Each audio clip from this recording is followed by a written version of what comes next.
زما عزتمندو کله چې انسان وفات کړی شي انسان او دا ورثه دا قبر ته یوسي هلته کې خلک دا دفن کی کله چې دا انسان دفن کړی شي او د باندې خاورې راوړولی شي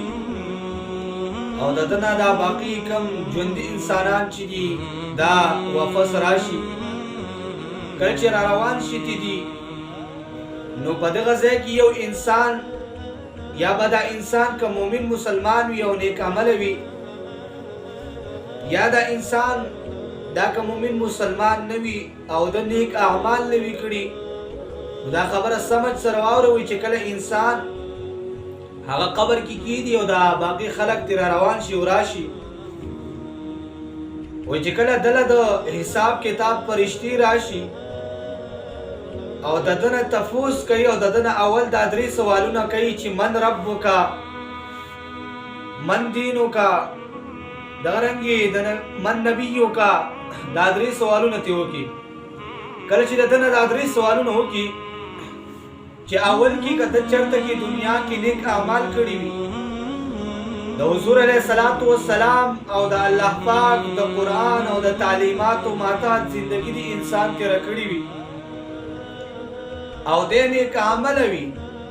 نو دغه ځای کې به دا انسان دې فرشتې ته جواب ورکړي چې رب مې الله دی او که چېرې دا انسان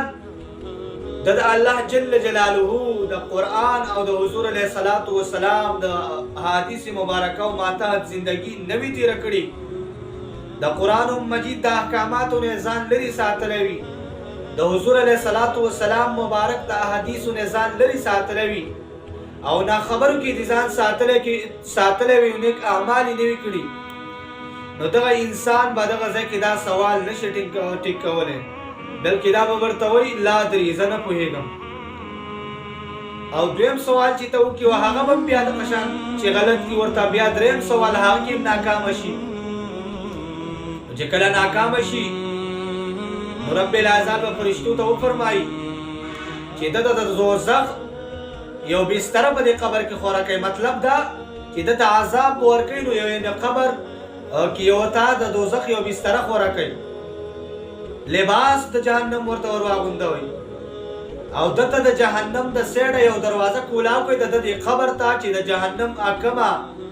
اور د هغه چفي دي چې هغه د دې قبر ته راځي شغله هر انسان ته دا پکار دي چې آیا زه د دنیا ته راغلم زما اصل مقصد د زندګۍ څه شی دی زما اصل مقصد د زندګۍ څه شی دی نو زموږ اصل مقصد په زندګۍ کې دا دی چې مونږ ته الله جل جلاله د محبوب علیه الصلاة والسلام کم تعلیمات چې دي او د الله جل جلاله کم د قرآن احکامات چې دي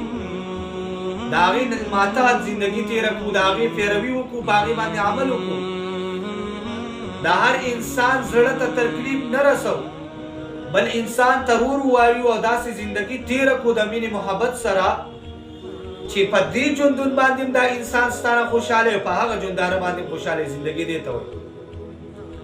او وایي کله چې دا انسان دفن کړي او دا نیک عمله انسان وي بزرګ وي وایي الله جل جلاله فرشتو ته وفرمایي چې ده ته د جنت یو بستره په دې قبر کې خوره کوي او د جنت لباس ته ور واغوستوي او د جنت د سیډه یو دروازه د دې قبر ته کولاو کوي چې د جنت کوم خوشبویان دي او کوم خوشبو ده چې هغه د دې قبر ته راځي دا د نیک عمل انسان یو علامت دی چې رب العزت به فرشتو ته وفرمایي چې دته جنتي بستره په دې قبر کې خوره کوي او دته جنتي لباس واغوستوي او د دې قبر ته د جنت نه یو دروازه کولاو کوي جنت طرف نه چې دته څومره د جنت خوشبویان دي هغه ته راځي دا د نیک عمل انسان علامت دی الله جل جلاله دې موږ د هر قسمه څومره مصیبتونه چې دي هغې نه دې الله موږ په خپل زمان کې وساتي